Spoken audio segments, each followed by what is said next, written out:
वालेकुम। शरफू की समझदारी गले पड़ गई। मज़ेदार कहानी के साथ हाजिर हैं। शरफू बहुत सीधा साधा लेकिन बेवकूफ़ नौकर था।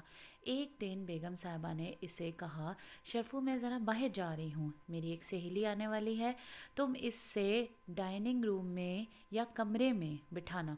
और देखो वो सीधी सादी सी खातून है, तुम इससे परेशान मत करना, कोई गड़बड़ नहीं होनी चाहिए, ठीक है बीबी जी, आप फिक्र न करें। बेगम साहबा के जाने के थोड़ी देर बाद कॉल बेल बजी। शरफू ने दरवाज़ा खोला तो सामने से एक सीधी सादी सी औरत दिखाई दी। शरफू ने इसे सर से पाँव तक देखा। अस्सलाम वालेकुम, मैं बेगम साहबा से मिलने आई हूँ। दरअसल वो औरत ने जैसे ही कहना शुरू किया, शरफू एकदम बोला, अरे अरे अरे, आपको कुछ कहने की ज़रूरत नहीं है, आपके बारे में बेगम साहबा ने मुझे सब बता दिया है। आप अंदर आइए, तशरीफ़ लाइए, आराम से बैठ जाएं। शरफू खातून को इसरार करके अंदर ले गया। दरअसल ये मैं इनसे ये कहने आई थी कि खातून मज़ीद कुछ कहने लगी। शरफू ने इसे चुप करवाया। अरे आप वजाहत ना दें, मुझे आप सब कुछ बेगम साहबा ने बता दिया है, बस आप आराम से बैठ जाएं। शरफू मियाँ बिस्किट और निम्को वगैरह भी ले आए और कहा, आप ये ले ना। अरे अरे अरे, नहीं नहीं नहीं, मैं मुझे कुछ नहीं खाना, मैं तो बस एकदम घबरा गई। नहीं नहीं, मैं तो नहीं नहीं मोहतरमा, आप तकल्लुफ़ ना करें, हमारी बेगम साहबा नाराज़ होंगी। शरफू के बेहद असरार पर खातून चीज़ों को बड़ी रग़बत से खाने लग पड़ी।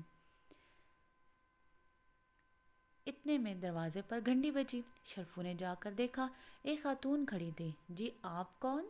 शरफू ने ताज्जुब से पूछा। सामने खड़ी औरत को देखा। मैं मिसेस आतिफ हूँ, से मिलने। शरफू ने औरत की बात काट दी। जी आप थोड़ा इंतज़ार करें, बेगम साहबा कहीं गई हुई हैं, आप फिर कभी आ जाइएगा, अभी ड्राइंग रूम में इनकी सहेली तशरीफ़ रखती हैं। शरफू ने अपनी तरफ से बहुत अक्लमंदी से बात की। लेकिन मैं ज़रूरी काम से आई हूँ, औरत बोली।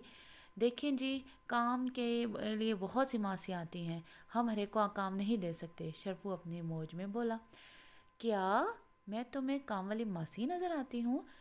तुम्हें तमीज़ नहीं है? मैं जा रही हूँ, फरजाना से तुम्हारी शिकायत करूँगी। औरत गुस्से में बड़बड़ाती हुई चली गई। शरफू ने शुक्र अदा किया। औरत गई और ख़ातून के पास आया जो खाने से अब फारिग हो चुकी थी। अगर आपको बेगम साहबा के कमरे में बैठना है तो वहाँ चलिए। शरफू ने औरत को बेहद इसरार पर करके बेगम साहबा के कमरे में छोड़ आया। बेगम साहबा भी आ गई। शरफू, मेरी मेहमान आई हैं, मैं कहाँ हैं वो? जी बेगम साहबा वो कमरे में हैं। अच्छा ठीक है, 2 चाय भिजवा दो। बेगम साहबा कमरे में गईं तो वहाँ इनको अपनी सिलाई वाली औरत रेहाना बैठी हुई मिली। रेहाना, तुम यहाँ क्या कर रही हो?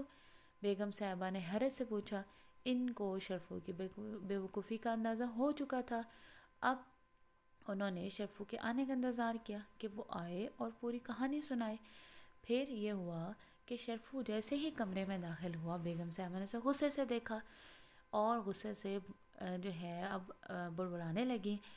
बेगम साहबा, मैं तो सिलाई के पैसे लेने आई थी, मगर आपके नौकर ने एक न सुनी, इसने सारी बात बता दी।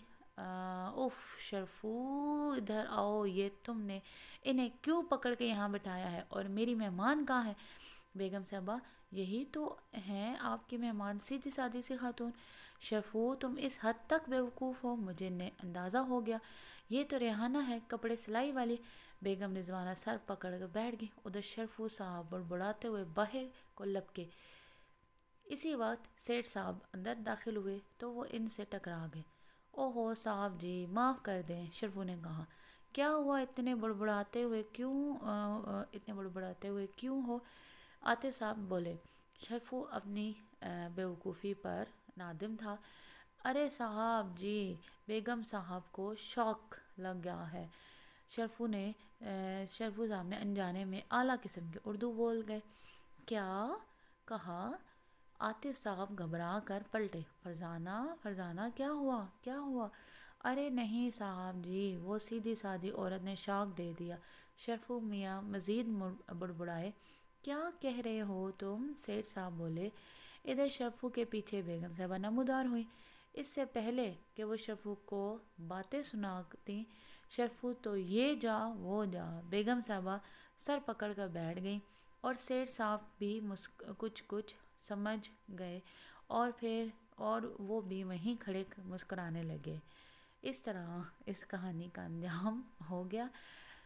شرفو صاحب کی سمجھ آئی سب کو، اور انہوں نے اتنی سمجھداری سے کام کیا کہ وہی ان کی سمجھداری ان کے گلے پڑ گئی۔ تو کہانی کیسی لگی کمنٹ میں ضرور بتائیے گا۔ اللہ حافظ۔